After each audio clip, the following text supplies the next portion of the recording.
Hey everybody, welcome back. Today we're talking about future pacing. Now, what exactly is future pacing? We all do it. Most of us don't even understand it. It's where we spend more time in the future than we do in the present moment. And it is addictive. And I am a almost reformed. Let me just say that I spend a lot of time future pacing even still, but I'm really someone who's conscientious of spending too much time future pacing, because when my future pacer sits next to my anxiety girl on my bus, boy, do we have issues.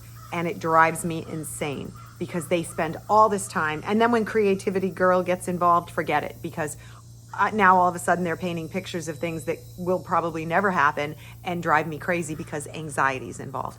So future pacing is all about thinking about what's going to happen, what could happen, how it could happen, and using it in a way that becomes toxic because it's too much. It's like putting salt on something you're cooking and it just becomes way too much. Now, is this a useful tool to be able to future pace? 1,000%, because that's how we come up with ideas and goals. I mean, doing this with all of you, the farm, the podcast, everything is all about how I was future pacing, thinking about my goal, what I wanted, getting excited about a dream, if you will, whatever language you want to use for it.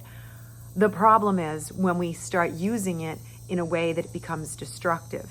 And oftentimes it switches for us. We'll start off, we'll all have this like great idea. We'll be like, oh, that's such a great idea. I'm so excited about it. And then immediately doom and gloom on your bus, or anxiety or judgment or another one of those emotions that's trying to protect us from failing shows up and says, uh-oh, wait, we should stop.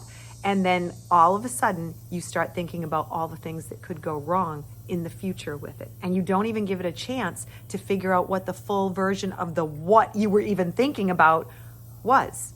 You shut what down and you start thinking about how you will fail. And it is dangerous because it steals dreams. It is the dream stealer, in my opinion. So while future pacing is wonderful, just like all emotions are wonderful, at some point you have to really pay attention to what credence you're giving them, what kind of level of attention you're getting. And future pacing can be so much fun. So much fun. We all do it. We do vision boards. I mean, I'm a big vision board person. I write down my goals. I can't wait to get new journals and write them. I'm always thinking about them. But at some point, you have to come back to the present and be happy and be centered to make things happen.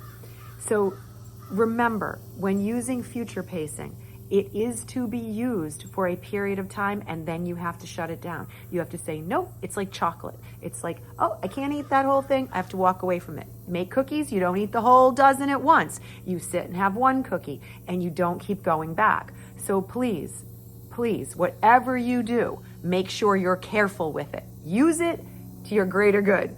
Don't overuse it and abuse it. All right, my friends, I'll see you soon. Bye.